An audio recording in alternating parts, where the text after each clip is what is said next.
that raises teachers' pay. And this bill will force our local school boards to choose between cutting classes, laying off staff and teachers, or raising property taxes. Second, this bill is an illegal, unfettered delegation of legislative authority to an independent executive agency.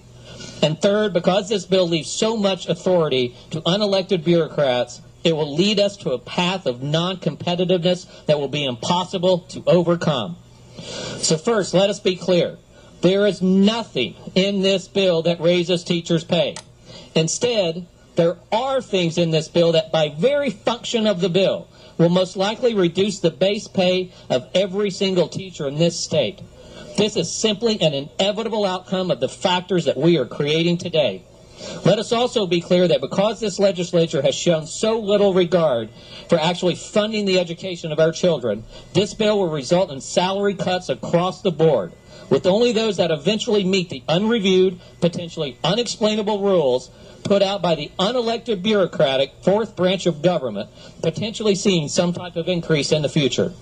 I cannot speak for other counties, but I hope that each one of you reached out to your local school board and your school districts and actually asked them about the real immediate effects of this bill. I know I did. And I want people to pull out a pen or a pencil. Let's go to math class for 1 second.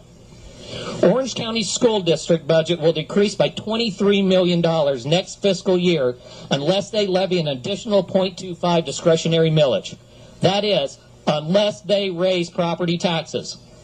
After this next fiscal year, Orange County's school district budget will decrease by another $60 million unless this legislature finds a way to replace the American Recovery and Reinvestment Act funds.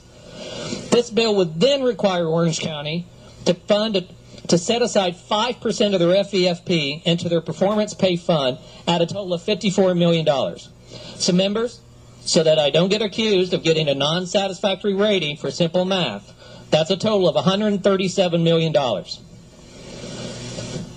Now, keep those pencils out. The Orange County School District's total budget is $1.1 billion, including about $554 million in teacher salary. Their starting salary, by the way, is around $37,000, which is $5,000 less than the starting salary in Georgia.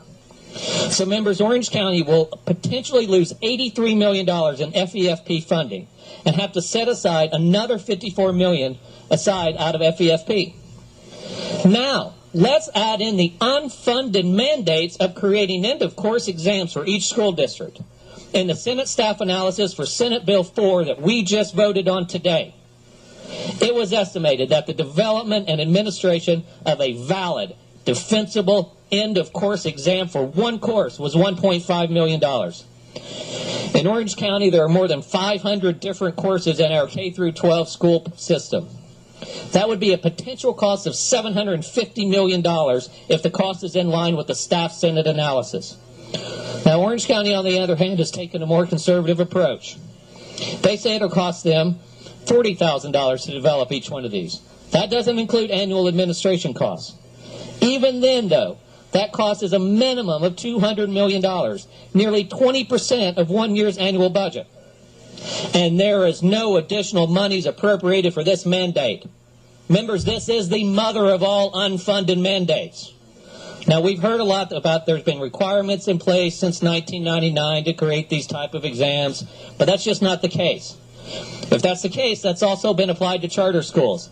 And I know there's members that teach at charter schools. I'd like to hear how those end-of-year exams are coming along. I know there are members that represent charter schools. I'd like to know how your clients are doing on those end-of-year exams. I know there's members who have children at charter schools. I'd like to know how your children are doing on those end-of-year exams, because they're not there. Members, the truth is that there's never been a requirement to create exams that resulted in a 5% set-aside from the FEFP. If there are end-of-year exams being used, they've been used as simple assessment tools by the teachers, not as statistically defensible, reliable exams for determining teacher pay. So members, how do you propose that we do that without cutting teacher salary? What kind of fuzzy math do we do to get there? There will be at least a 14% overall budget cut in Orange County, including the base salary of teachers, up to 14%. And that's without the development of the end-of-course exams. which could be up to the equivalent of 70% of 1 year's entire operational budget. And then, and only then, will the performance pay come into play to increase the salary somewhat for some teachers chosen by potentially arbitrary rules of the State Board of Education. So quite frankly, I've instructed the classroom here on basic math, and that has only one discernible answer. Luckily, however, my tiny little legislative salary will not be affected when the majority of this body still fails that simple math. It's just another example of how a teacher can lead a student to water, but no matter how much you dunk their heads in the pond, they don't have to learn to drink it.